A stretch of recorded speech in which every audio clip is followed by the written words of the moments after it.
Hola, mi nombre es Víctor Hugo Arael y este es mi video para la tarea número 4, diferenciación de las estructuras anatómicas para esta unidad.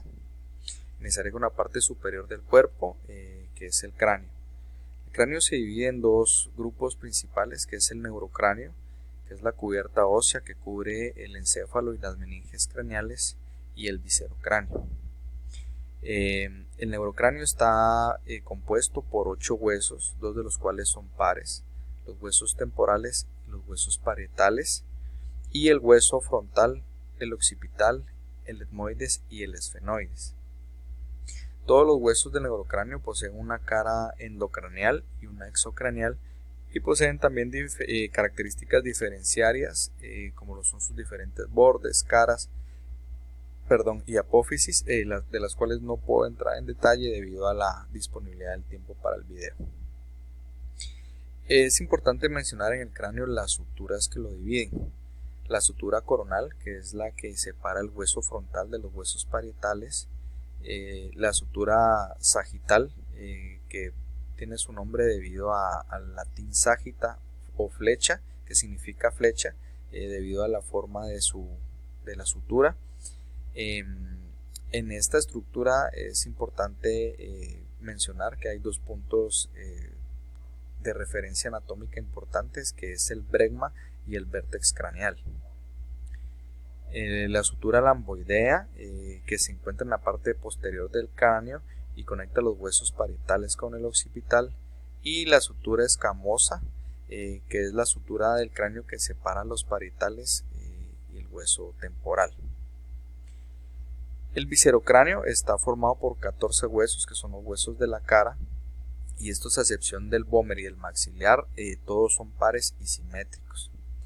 En la línea media de la cara encontramos el maxilar superior, que está bifurcado o dividido en dos, los pómulos, es el hueso llamado también malar o cigomático, el unguis o hueso lagrimal, los cornetes y el hueso nasal. Y la región occipital de la cara, que está constituida únicamente por un solo hueso, que es el maxilar inferior, el cual es una pieza móvil debido a que su principal función es la de la masticación. En la cara es importante mencionar las cavidades que se forman con estos huesos.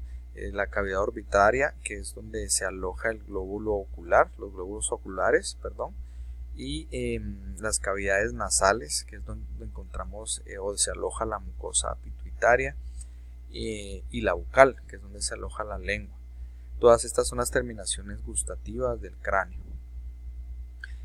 Debajo del cráneo encontramos la primera vértebra de la columna cervical, la C1, que es el atlas, que recibe su nombre porque pues, es el hueso más alto de la columna cervical, de la columna vertebral, y se conecta a la columna y al cráneo debido al hueso occipital por el agujero magno específicamente. Cuando nacemos, la columna vertebral está dividida en cinco áreas, con 33 vértebras específicamente, 7 cervicales, 12 torácicas, 5 lumbares, 5 sacras y 4 coxígeas. Estas van descendiendo de número conforme los huesos del sacro y del coxis se van fundiendo. La columna cervical recibe sus vértebras debido a su nombre, desde la C1 a la C7, son 7 como habíamos mencionado. Estas comienzan en la base del cráneo y también alojan 8 pares de nervios cervicales. Estas vértebras poseen un proceso espinoso corto y bifurcado, es decir, dividido, y posee procesos transversos con agujero transverso, que es la característica principal de esta columna cervical. Debajo encontramos la columna torácica, que son 12 vértebras, llamadas también por su nombre desde la T1 a la T12. Estas vértebras soportan el peso del cráneo y tienen la parte de la columna torácica tiene forma de arco para proteger la médula espinal. Las vértebras de esta parte tienen forma de cubo y tienen dos carillas articulares, una superior y una inferior. Abajo encontramos la columna lumbar. Las vértebras lumbares están situadas, como su nombre lo dice, en la región lumbar y se encuentran entre las vértebras torácicas y el sacro. Estas vértebras son 5, llamadas también por su nombre de L1 a L5. Estos son segmentos más macizos y son más voluminosos y son más grandes conforme se encuentran más en la parte inferior del cuerpo. En esta parte se forma el disco vertebral, que es donde se constituye el factor de la movilidad del tronco del ser humano. Enseguida encontramos el hueso sacro. El hueso sacro tiene como función principal transferir el peso del cuerpo a la cintura pélvica. Este está formado por la unión de 5 vértebras, como habíamos mencionado, y está situado debajo de la columna lumbar. Con ella forma la forma de un ángulo obtuso dirigido hacia adelante, protuberante.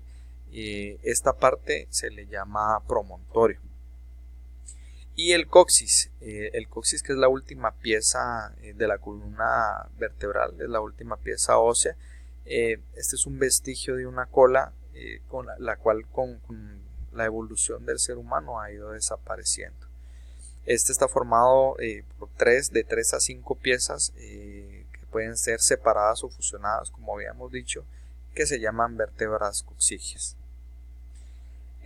Voy a continuar con la caja torácica. La caja torácica, su principal función es proteger los pulmones y el corazón y la realización de los movimientos de expiración, los movimientos respiratorios. Está formada principalmente por las costillas y se encuentra entre el diafragma y el cuello. Está formada por el esternón y las costillas. El esternón es un hueso plano situado en la parte media del tórax y está formado de 3 partes principales: la parte superior o manubrio, la de en medio o cuerpo del esternón, y la parte inferior, que es la apófisis sifoides. Las costillas humanas son 12 de cada lado, y están unidas al esternón por un cartílago costal. Las costillas se dividen en 7 costillas verdaderas, 3 falsas y 2 flotantes. Todas las costillas pues tienen forma de arco y tienen 2 caras, 2 bordes y 2 extremos. Por último tenemos el área de la pelvis y la cadera. La pelvis es una cavidad con forma de embudo osteomuscular. Esta está limitada por el hueso sacro, el coxis y los coxales, y juntos forman la cintura pélvica.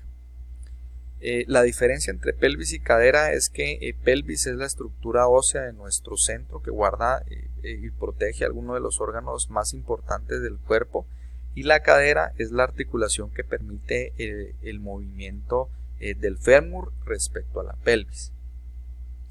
La pelvis está formada por los huesos coxales, que a su vez están divididos por la parte superior, el ilion y la cresta ilíaca, el isquion y el pubis, que es el huesito que se encuentra situado sobre la sínfisis púbica.